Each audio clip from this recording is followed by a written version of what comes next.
dad niyo po? Tumawag siya last Friday. Monday ngayon. Hindi siya tumawag kahapon. Last Friday siya tumawag. It's okay. Paano okay? Can you elaborate po? He's okay. Nag-usap kami about politics. Nag-usap kami about flood control.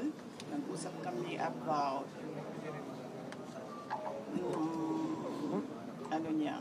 love life niya.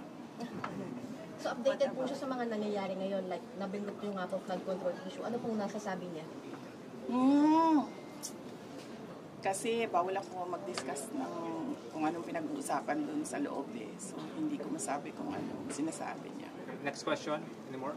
Ma'am, pero nakababahala kasi parang sinasabi kasi ni Atty. Hoffman is unfit now. That's why we kept on asking how is really the former president kasi di ba parang kaya po na-defer ang kanyang supposed confirmation of charges because of his health and medical condition.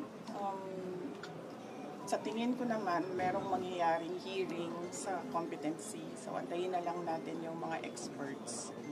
Both sides, sa ICC, sa prosecution, sa defense side. I'm sure maglalabasan yung mga experts para sabihin kung ano yung problema.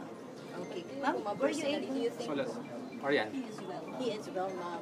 He is fit to stand trial? Ay, naku, hindi ako expert sa kung ano dapat ang kapasidad ng isang witness or ng isang accused.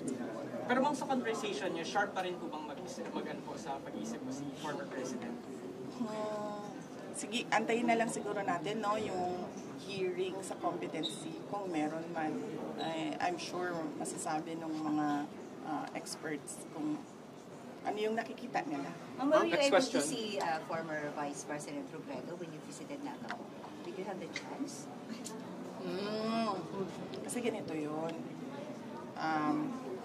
Noong nakita kami ni Vice President Robredo sa bahay niya, alala niyo, hindi naman odd yun. Hindi odd yun sa akin kasi binibisita ko talaga yung mga former vice presidents. Nag-courtesy call ako sa kanila, nagpapakilala ako. Sinasabi ko kung ano nangyayari sa opisina, ano yung projects ngayon, mga ganun, updates. At dahil doon, pinanatan si Vice President Leni Robredo ng mga kasama niya, mga yellow, mga pink, particularly ni Senator Trillanes. At hindi ko kasi gusto yung nagaganon yung isang former vice president. Being a vice president, ayoko yung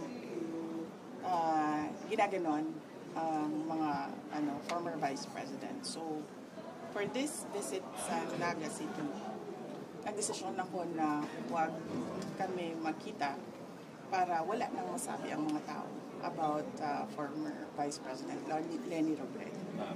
Haji. Usap po kayo. Usap kayo to. Hindi ma'am, wala kaming numbers sa isa't isa. Haji. Opo. Ma'am, Madam Vice President, magandang tanghali po. Baka lang po aware po kayo sa recent moves po ni Cavite Representative Kiko Barzaga sa House.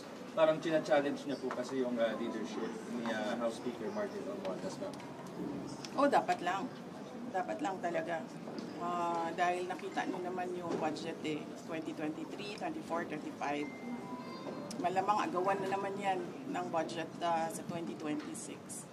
At lahat yung mga past budgets natin, nakita natin na it was under the leadership of Speaker Martin Romualdez. Ma'am, dahil hindi mamatay-matay yung issue ng ouster attempt dito sa Kamara, kayo po ba may personal po ba kayong bid for the speakership? Wala, hindi ako, masyadong madami kaming inaasikaso sa Office of the Vice President para ko isipin kung anong nangyayari sa House of Representatives. Other matters, ma'am, baka meron din po kayong comment sa independent